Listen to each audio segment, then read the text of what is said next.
Scie chimiche, così facciamo il pannello a tre, sarò breve. Una questione fondamentale. Non risolviamo il problema con la Ca' Foscari, cioè non risolviamo il problema con l'accertamento da parte privata suggerita o comunque finanziata da qualcuno privato. L'obiettivo a cui bisogna tendere pare sia una ricerca universitaria. Sì, l'università Ca' Foscari. Sì. Ma Ca' Foscari, voglio dire, è università. Quello a cui dobbiamo tendere,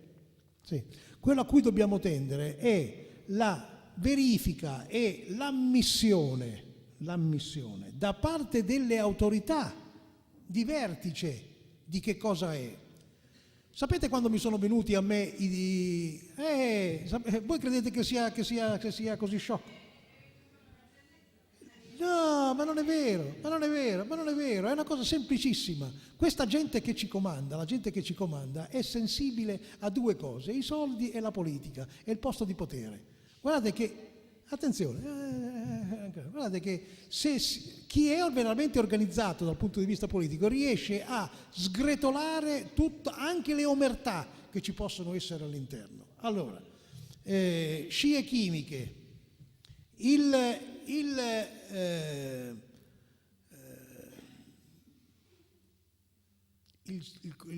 colonnello Giuliacci, il nostro amico.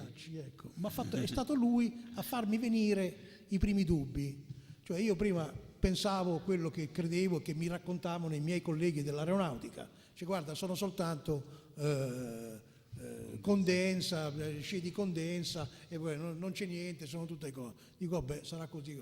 Però poi in effetti come mai la scia di condensa si interrompe e poi riprende è un'altra questione. Come mai insomma tutte queste cose, e vabbè, dico, comunque vabbè. Mi sono cominciati a venire i dubbi quando meteorologi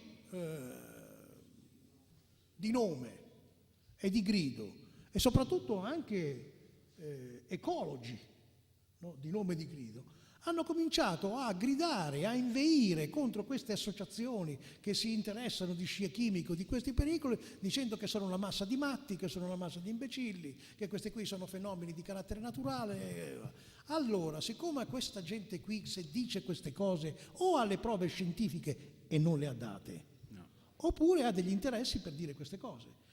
A me, quando sento la parola interessi o mi viene il dubbio che ci siano degli interessi, incomincio a insospettirmi. Va bene? Allora, io mi sono insospettito sulla reale natura e il reale scopo delle scie chimiche o sulla reale esistenza delle scie chimiche sentendo Giuliacci, che vedendo l'articolo che lui ha scritto, non so, c'è un altro, quello Mercalli. Ecco qua, questo Mercalli, che sono tutte delle bravissime persone, ma se si prendono la briga di liquidare non in maniera scientifica, razionale, ma in maniera emotiva queste cose, c'è qualcosa che non funziona, e allora bisogna andarla a controllare. Come fare a individuare le scie chimiche? Che le scie chimiche, cosiddette scie chimiche, siano condensazione è vero, che ci siano scie che contengono determinate sostanze che hanno determinati scopi è vero.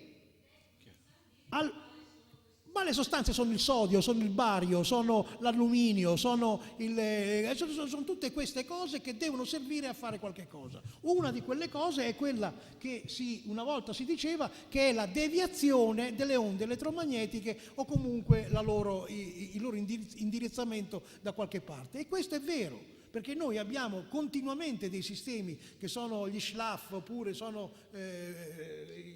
gli SHAFS, oppure sono questi sistemi che devono ingannare i radar, devono ingannare i sistemi di guida e tutto. E dal punto di vista militare ci sono.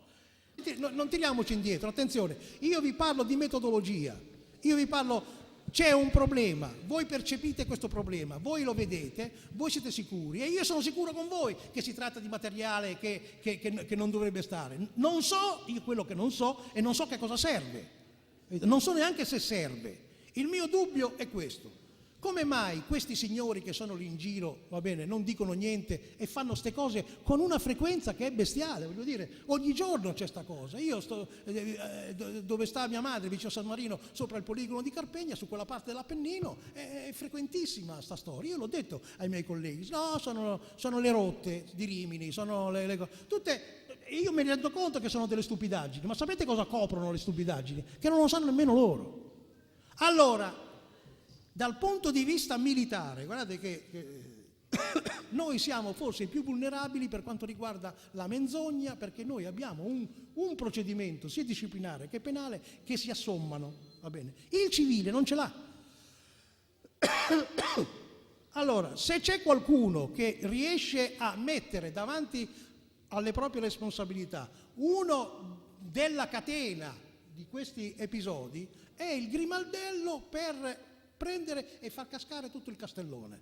Il castellone di Ustica è venuto fuori per uno straordinario. 25 euro. Poi non è approdato più a niente, perché ovviamente quando si muovono poi determinati interessi dal chiavistello bisogna avere il piede di porco, non basta più il chiavistello. Però questa è.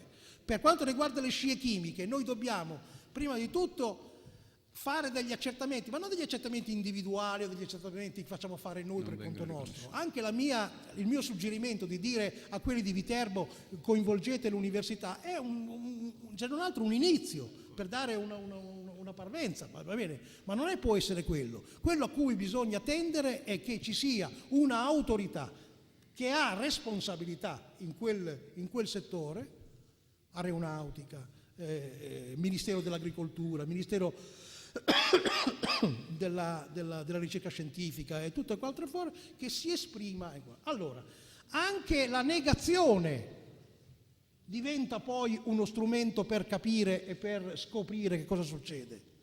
Se tutti quanti